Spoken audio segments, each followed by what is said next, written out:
Hello all, welcome back to my channel. In this tutorial, we'll be learning about for loops. Why and when a for loop is used is something which we'll try to understand now. A for loop is used to repeat a specific block of code or a certain set of statements certain number of times. For example, let's say if you want to print a hello statement 10 times. One way of doing that is just using the print command here. I can say print hello all, and now just copy and paste this statement 10 times. That's one way of doing it, but that is time consuming. What if I want to print the statement 100 times? So I have to keep using the copy paste function 100 times. And what if I have to execute it 1000 times? That will be a little bit of a struggle and pain, isn't it? So what we can do is we can just call this print statement once, but inside a for loop. And the way we do that is for I in 1 to 10, and inside the curly braces we just use the print hello all command here. And now if I just execute this for loop, it gets printed 10 times. So what is happening here? When we start the for loop, we are actually creating a variable which varies from 1 to 10. And when does it vary? So first it takes a value of 1, and then whatever is there inside the for loop, inside the curly braces, those statements, in this case just one statement, will get executed. And once the statement inside the curly braces is executed, it once again goes to the for loop, and now the value of I gets changed to 2. And then once again the curly braces, whatever statements are there in the curly braces, get executed, and then again it goes to the for loop and the value of I changes to 3, and so on. It continues this process till the value of I reaches the last value in the for loop, which is 10 here. And then once again the statements inside the curly braces get executed, and once we have already reached the final value, it comes out of the for loop. So that is the reason why we have hello world getting printed 10 times. Supposing we don't want to print all the values, let's say we have 10 random numbers inside a variable called s. The way we can create random numbers is using the sample function, as we have already learned in our previous tutorial. And we want the samples to be between 1 and 100, and say we want 10 random numbers to be generated. Now if I click on the run button, and now if I print s here, now we have all these numbers which are part of the vector called s. Let's say we want to use an if condition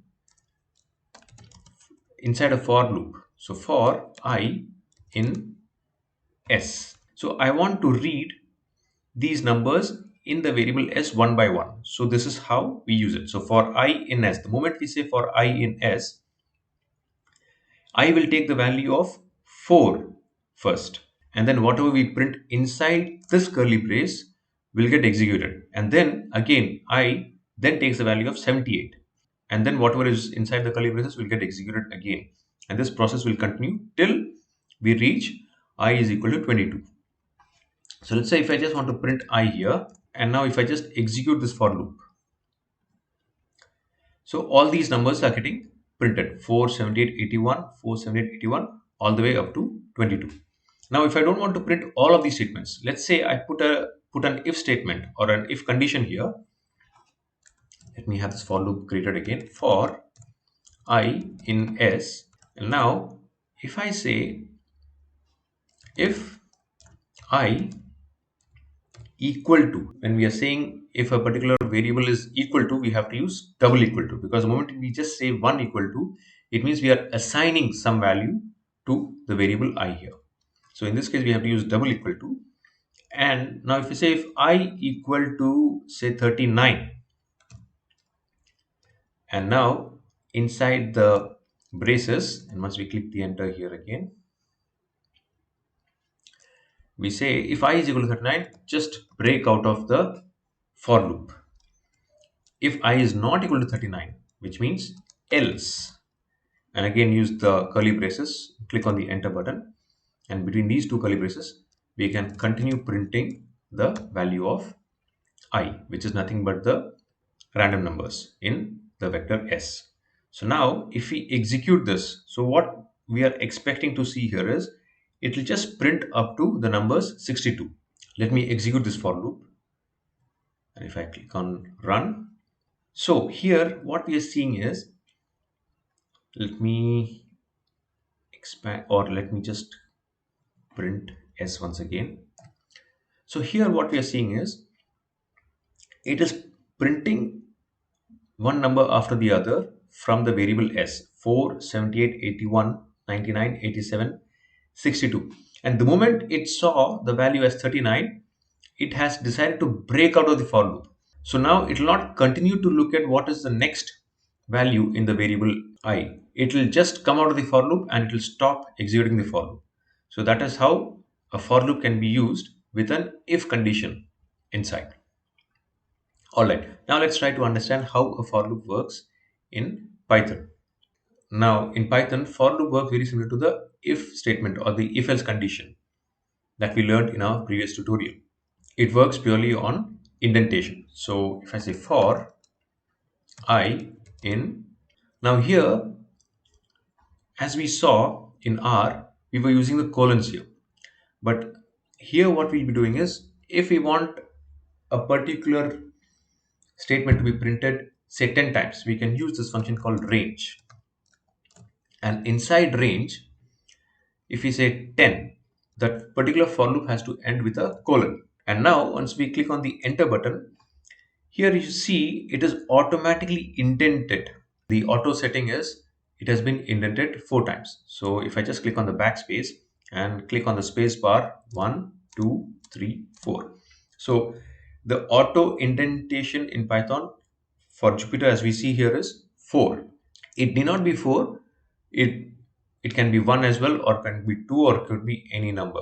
But that indentation has to be followed throughout the coding process. So we cannot have indentation of 2 here and then in the next statement we have an indentation of 4. So that indentation has to be standard throughout our Python code. Okay, now let me just print I here.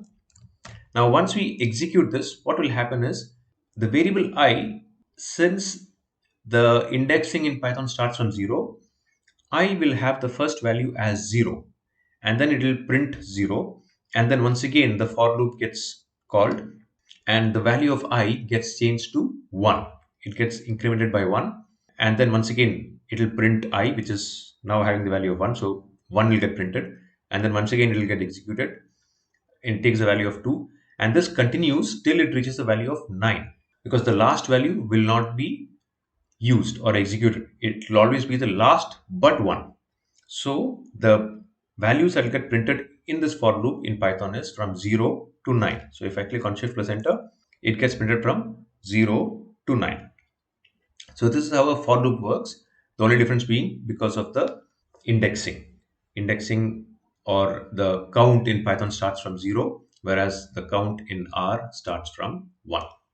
Now we can use a for loop in Python with an if condition, just like we used over here. Let's say we are creating a few random numbers. So import numpy as np, and then we have certain random numbers np dot random dot. I hope you are now familiar with how to create a random number. And now if I just click on tab, we have something called randint. So I just want the integers. And now inside randint, if I click on Shift plus tab, I want a lower number of 1 and a higher number of 100. And I want 10 of them. And let me just print rand, the variable. So these are the 10 random numbers that I've got generated.